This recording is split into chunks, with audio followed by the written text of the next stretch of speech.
अभी है। कहते हैं कि शनि, जब लोगों के मन में ये डर होता है कि शनि हमेशा अशुभ फल ही देते हैं, तो ऐसा कुछ है या फिर? कतई नहीं। बिल्कुल भी नहीं। ना ना ना। शनि देखो, शनि के बारे में जानो क्या है। शनि सूर्य के पुत्र हैं और माता छाया के गर्भ से पैदा हुए, और शनि को माता का सुख नहीं मिला, तो वो खास तौर से महिलाओं को का बहुत इज्जत करते हैं, महिलाओं का आदर करते हैं, मातृत्व भाव देते हैं। जो लोग ऊंचे पद पर होकर के महिलाओं का अपमान करते हैं, दुखी करते हैं या उनका सम्मान नहीं करते हैं, शनि की महादशा में शनि उनको रगड़ देता है। अगर वही शनि की महादशा में या महिलाओं का सम्मान करते, उनकी इज्जत करते, आदर करते, तो शनि उनको पूरा आगे बढ़ा देता है। तो उनका काम क्या है, वो देखते हैं कि व्यक्ति क्या करता है, कैसे कर रहा है, उसका जीवन दर्शन क्या है। अगर आपका जीवन दर्शन अच्छा, तो शनि आपको आगे बढ़ा दिया। शनि मकर और कुंभ राशि का स्वामी है, तुला राशि पर उच्च का होता है और मेष राशि पर नीच का होता है।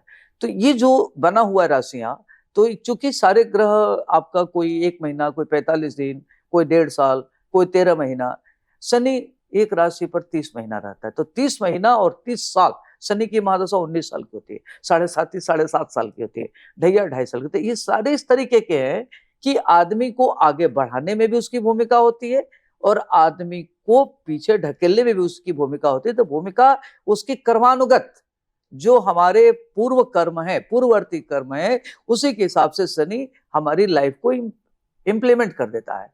तो उसमें शनि की कोई रोल नहीं है, रोल आपके कर्मों का है। अगर आपने अच्छा कर्म किया राहु बृहस्पति की महादशा में और जैसे शनि की मदद, तो आपको आगे बढ़ा देते। एक बार क्या हुआ कि सूर्य देव कहीं जा रहे थे, एक गोदावरी थी, ऋषि पुत्री थी, तो दोनों देख करके आसक्त हो गए, दोनों देख के आसक्त हो गए। तो आसक्त हो गए तो ये पता चला, तो इनको दंड दिया गया सूर्य को। तो सूर्य को कोढ़ हो गया, कुष्ठ रोग हो गए।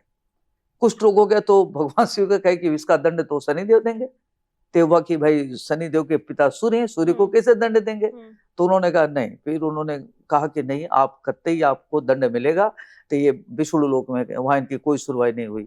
शिवलोक में गए, इनकी कोई सुनवाई नहीं हुई। ब्रह्मलोक में गए, कोई सुनवाई नहीं हुई। अंत में इनको जब इनको पूरा कुष्ठ रोग हो गया, भाग के शनिदेव के पास आए, कहे कि भाई मुझे माफ कर दो, मुझसे गलती हो गई। तो इन्होंने कहा हमसे नहीं, आप गोदावरी से माफी मांगिए। तो उन्होंने क्या किया, किसी in mean time Narad ji मिल गए गोदावरी को। तो उन्होंने, अब उनके मन में था कि हमसे पाप हो गया, हम क्या करें। तो उन्होंने कहा भगवान शिव की आराधना करिए। तो उन्होंने भगवान शिव की आराधना किया, तो भगवान शिव ने इनको आशीर्वाद दिया कि जो तुम्हारी जलधारा में स्नान करेगा उसके सारे पाप कट जाएंगे, और पहली धारा से मैं स्नान करूंगा। तो गोदावरी की प्रथम धारा से भगवान शिव स्नान करते हैं। तो फिर ये आए, तो उन्होंने कहा मैंने तो आपको माफ कर दिया, तब जाकर के सूर्य को माफी मिली। तो शनिदेव ऐसे हैं कि इन्होंने न्याय के मामले में अपने पिता को भी दंड देने से नहीं छोड़ा। तो आम आदमी की क्या विश्वास है। तो ये बेसिकली न्यायाधीश की भूमिका में इनका स्थान सर्वोपरि है। तो शनि से घबराने की जरूरत नहीं है। अगर आपका शनि अच्छा है तो आपको बहुत बढ़िया फल देगा, खराब है तो आपको खराब फल मिलेगा। और इसमें अगर चाहते हैं कि आपका शनि की दशा अच्छी जाए, उसके लिए आपके पूर्ववर्ती कर्मों को, तो आपको जो गलत हो गया है उसको आने वाले समय में ठीक करेंगे, आपका शनि आपके लिए फेवरेबल हो जाएगा। क्या आप जानते हैं श्री कृष्ण ही काली है? क्या आपको पता है राधा जी ने श्री कृष्ण के सामने कौन सी 3 शर्तें रखी थी?